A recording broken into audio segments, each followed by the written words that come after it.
What can you tell me about that? Like, is Jimmy going to defeat every zombie that there ever was?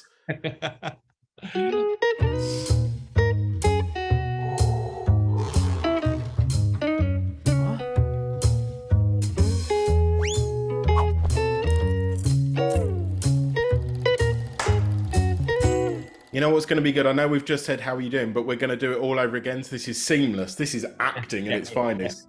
Oh gosh, I need a script. Hello, Randall. How are you doing? Hello, Daniel. How are you? At Nice least to I've got an meet excuse. You are an actual actor. You should have been better at this. I've got a reason. you. I know I probably shouldn't start any interviews like this, but I want to call the police on you because you killed it with this film. Wow. Thank you Mate, so much. well, where does it compare? Seeing your baby, your directorial debut, where does that compare to, say, punching Keanu Reeves in the face? um, Punching Keanu was was in a way more thrilling, but making Shortcomings was way more fulfilling. And everyone's happy with that answer. You've pleased a lot of people. You pleased the studio, you've pleased Keanu. I mean, obviously, this is your directorial debut. I've just started a new job recently, like a month ago, and my belly's only just stopped doing numbers on me. I know that's too much information. Maybe I've crossed the line. We've only just met. It must have been terrifying for you because, I don't have a cast and a crew looking up to me. I don't have budget. Like, tell me about your first day on set as a new director. How terrified were you? First day on the set, you know what? Strangely enough, I was not terrified the first day on set. I felt very oddly confident and in control, and I think because before that first day on set, I was so afraid of not feeling or not conveying a sense of confidence and control that I really, really worked hard during pre-production to make sure that I was ready, and before pre-production. I mean, just really the years leading up to that first day on set, I really made sure to know everything that I needed to know and to so that I would feel very confident going in. And so that first day, I felt actually very excited and confident, and that confidence would be shaken throughout the course of production because there's so many challenges that are inherent in independent filmmaking. But I definitely was. I felt ready.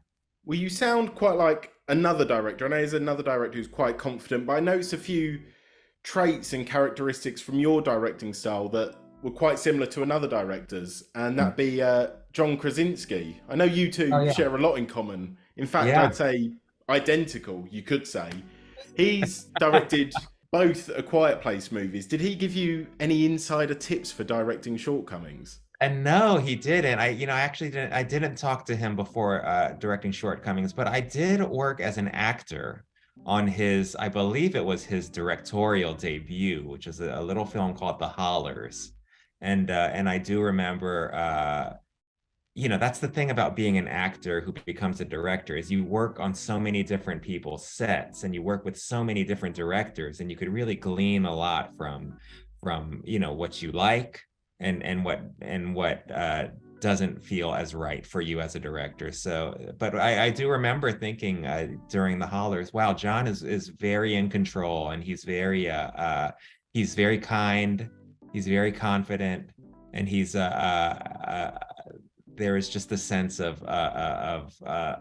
he knew exactly what he wants with each shot, and so I definitely learned from that and took notes and brought that into my directorial debut as well. The way you spoke about going from an actor to a director reminds me of like what me and my fiance are doing at weddings at the minute. We're going to them and going, oh God, we wouldn't have that at our wedding. Oh, scrap that one. We're Yeah. horrible people. We really are. These are some of our best friends we're doing this to. But it's true. It's like, if you get married a little later than your friends, you have so much to, you know what works, You know it Oh, didn't work. I've You know been how stealing some important of the the food cutlery is. from some of them, going, "This is nice cutlery. Save that Yeah. for our wedding." Yeah, exactly. So the ones who get married later should, I mean, technically have the best wedding because they've taken the best things from everyone else. Do you want to come to my wedding just so I can one up everyone, please? I will, but I will be very judgmental. It has to be, you know.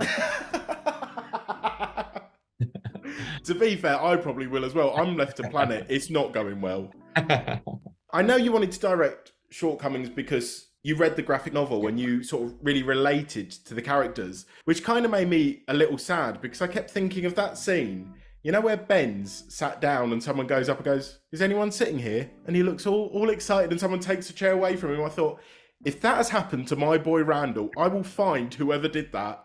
Like, has your life been as cripplingly awkward as that in real life? Yes. Yes, of course. I mean, I'm happily married now, and but my love life was a series of experiences like that at one point in time, and definitely something, and it might explain why like I relished shooting moments like that and scenes like that, because it was an experience that was so palpable for me, in my own personal love life, if you would call it a love life. Yeah. You also mentioned some of the struggles that you had to go through working on an indie film. I know you've worked on big productions, but with this being an indie film, like, I guess the budget's a lot smaller. Yeah. As a director, were you having heart palpitations just seeing the actors improvising and just watching that money going? Like, how many times did you have to tell Jacob and Scott to just shut up? Well, I didn't have to do it that often because we all talked a lot about, and that's one thing with independent film. Yeah, you're right. You totally, you hit the nail on the head. You have limited time, and you're moving so fast. So, but you do have time before you start shooting to talk with the actors, to make sure we're all on the same page. We all understand that we have no money and that we have to get through these scenes. But with Jacob and Scott specifically, you got to let them play. You got to let them play. You can't not let them play. I mean, they're both such brilliant comedic actors, so we definitely let them go, and we allotted the time for that. And thankfully we did, because a lot of their play made it to the final version of the movie. I can't even begin to imagine how many people have congratulated you on Jacob referencing one of his old films as well. You must get so sick of hearing that at this point. Favorite movies are all Marvel. Nothing beats the new Spider-Man. No, I love it. I love it. It's just such an odd, meta, weird little moment in our movie, which I love. I can't talk to you and not bring up the world of Marvel, the world of my boy Jimmy. I mean, it sounds like he's going to have to face off against Marvel's biggest foe. I'm not talking about Tom Holland linking the next phase, but zombies in Marvel Zombies. Oh, quite yes. a good, catchy name. Yes. What can you tell me about that? Like, is Jimmy going to defeat every zombie that there ever was? I don't know what I can say. That's the thing about this Marvel thing. It's like, I don't know what I'm allowed to say and what I'm not. So best I just say, you're in for a thrill ride, and Jimmy Woo is going to be in it to a degree.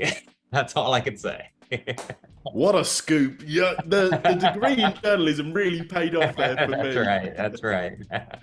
Thank you so much for chatting to me. You're an absolute angel. I've loved this, and thank you for coming to the wedding. Oh yes, yeah, I'll be there. I'm excited. Yeah, I'm excited for the present. If anything, I'm expecting big things. And congratulations, Daniel, on getting married. I'm thrilled for you. It's the best. Bless you.